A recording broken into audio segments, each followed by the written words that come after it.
All right, welcome back.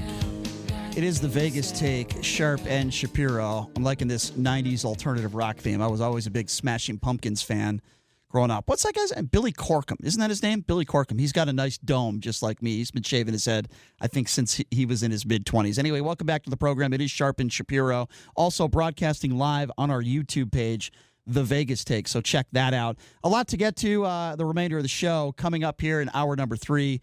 We're going to be talking about the Houston Astros, you know, the cheating scandal. But what was their response yesterday, the first day of spring training? It might surprise you. It doesn't shock me because they're a bunch of cheaters and they didn't really own up to what they did. What was even worse was their half-hearted apology. It was a joke. And the owner of the team, Jim Crane, should be embarrassed with himself with how he handled the press conference yesterday. We'll explain and we'll go over that again coming up in hour number 3. Then at the bottom of the hour, talk a little gambling with one of the smartest guys I know in the business. His name is Anthony Curtis. He has made millions of dollars card counting at the tables. By the way, it's not illegal. A casino can tell you, we don't want your business, but it's not illegal. You can't get arrested for card counting, and he's not allowed to play anywhere anymore. But this is a smart guy who's made a lot of money, and he's going to give you a few tips on how to card count, how to have an advantage and turn the odds in your family. It's difficult, but not as difficult as you might think.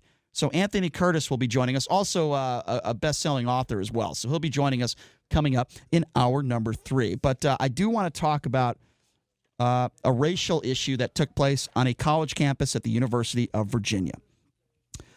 A black student told white students that there are too many white people in the University of Virginia's MultiCultural Center, and now it's sparking a fierce row on social media. The University of Virginia put out a statement. I'll read that in a moment.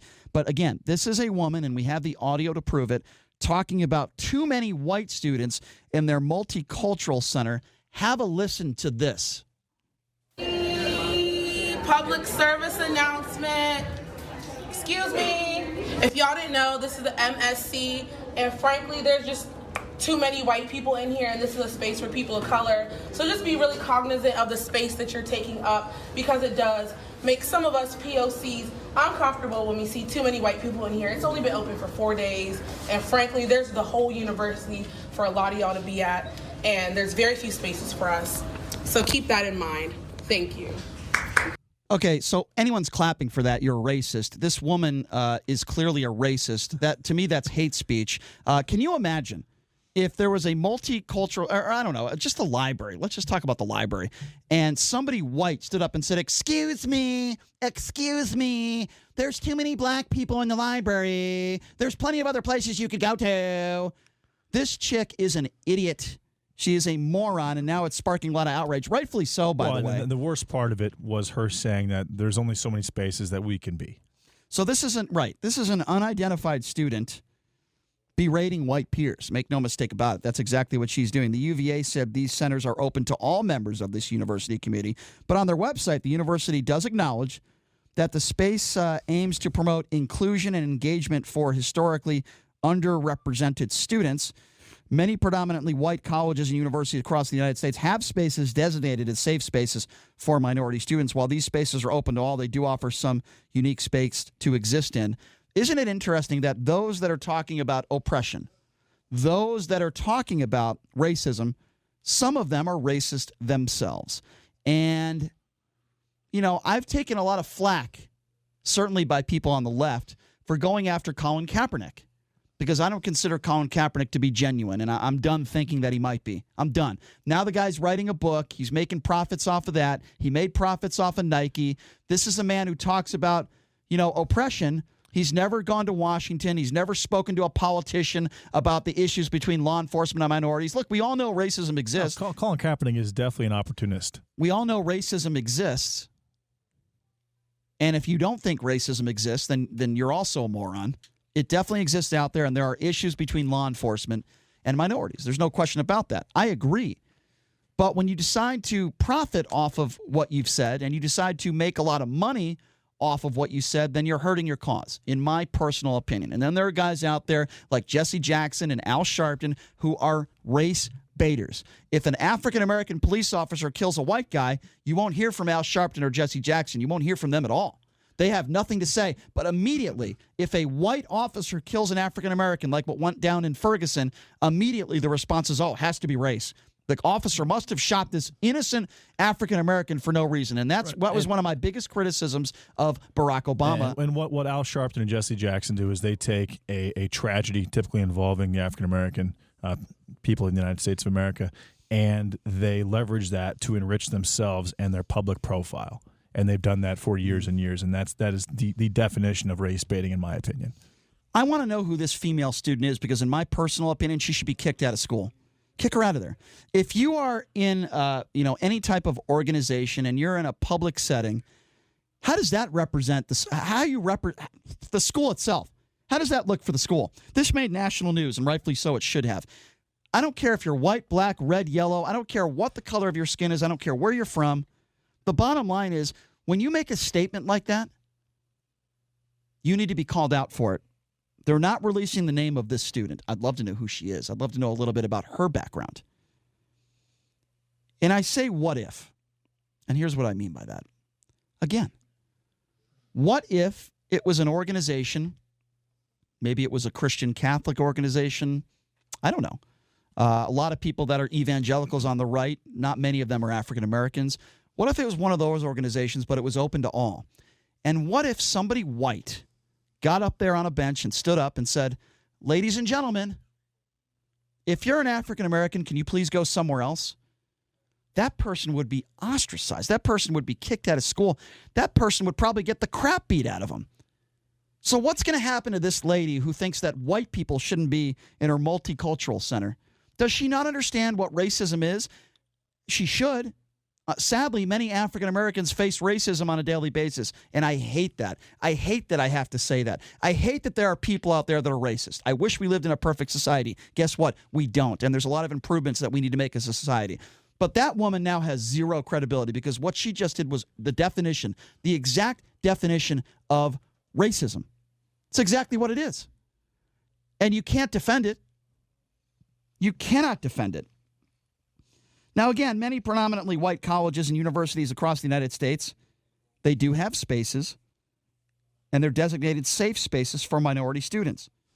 But these spaces are open to everybody. That's what we're talking about here. When you start to put a certain race, and you can go here, that's why we're so divided as a country. We don't want that. We want people to come together. Doesn't matter what the color of your skin is. That's recreating what took place in the 50s and the 40s. Yeah. What do you think Rosa Parks would say today? The late, great Rosa Parks, who stood up in a bus and said, no, I'm sitting here. And if not for people like Rosa Parks, and there's many heroes out there, Martin Luther King Jr., obviously another name that comes to mind. What do you think Martin Luther King Jr. would say about this woman, JD? What do you think if Martin Luther King Jr. was still alive today?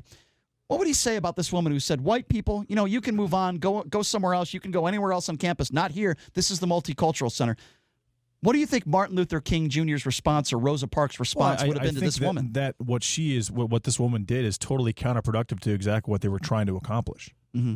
And that is diversity. Right. Yeah. Multiple races in the same space, operating and communicating and, creating friendships together. And what she is saying is that, no, we can only have minorities, and what I don't know if that means African Americans, Asian Americans, Latino Americans, whatever it is, and right. 80% of those three minorities, and then 20% of Caucasians, or something along those lines, which is not what Martin Luther King Jr. or Rosa Parks wanted. Mm-hmm. Nothing bothers me more than the word hypocrite, and that is what I see here. Don't talk to me about oppression. Don't talk to me about racism when you say racist things yourself, because regardless of what this woman might think, and I don't know what she thinks. But, not every Caucasian person is a racist. And then it makes you wonder if those who are crying about oppression or who are talking about oppression are not the ones who would like to be the oppressors themselves when statements like this are made. Yeah. And listen, I'll make no mistake about it. Minorities are different than you or me in this sense that, sadly, they're looked at a certain way. If you're a racist, sadly, you look at minorities a certain way.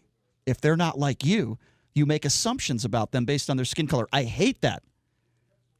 I hate it. Rush Limbaugh does it every day, and I hate it. It's disgusting.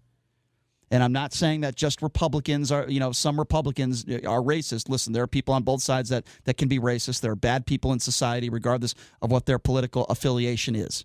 Regardless.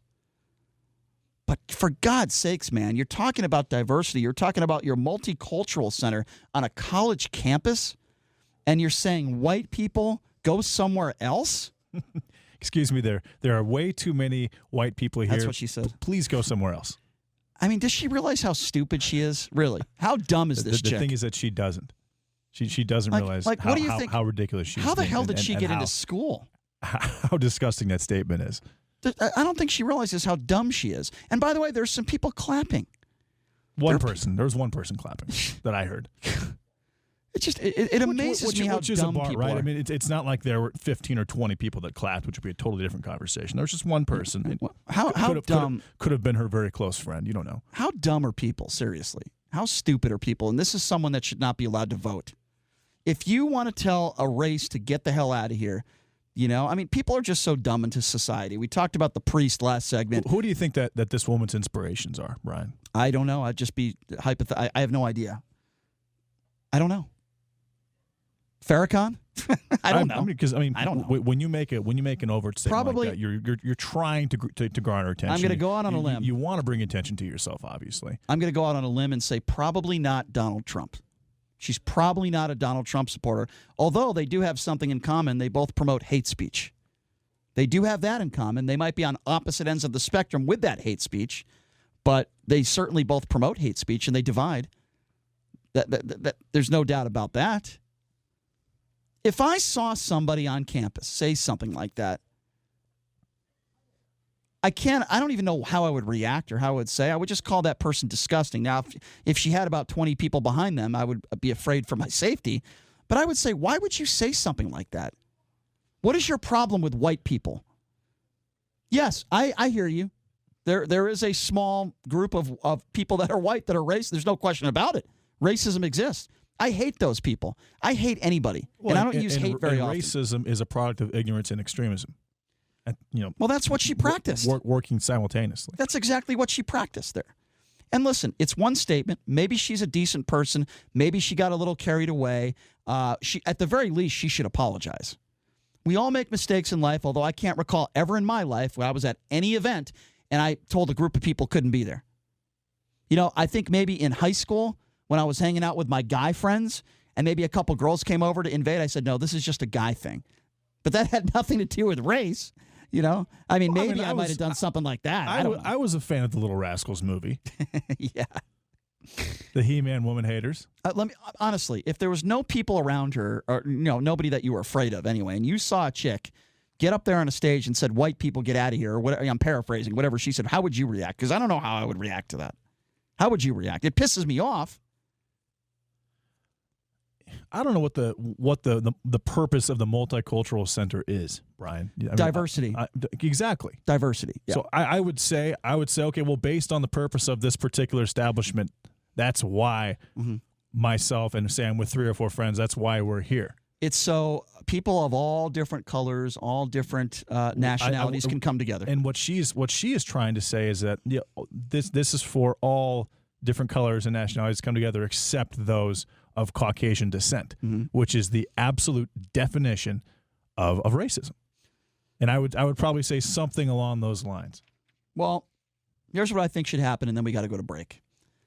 The university should force her to apologize. And if she will not apologize, and they're basically condoning hate speech. Don't tell me freedom of speech. Don't you give me this garbage about freedom of speech. Representing the university. I do have one kind of alternative caveat. Now, what if it's possible that, say, the MultiCultural Center only has 100 seats or whatever it is, and a group of Caucasians, 80 or 90 of them, just continually choose to just bombard that place on a consistent basis. If that were the case, or if those were the circumstances, then maybe what she says has some merit, but I don't think that's what's happening here. All right, we got to take a quick break, and when we come back, we'll be talking a little Houston Astros baseball and preseason.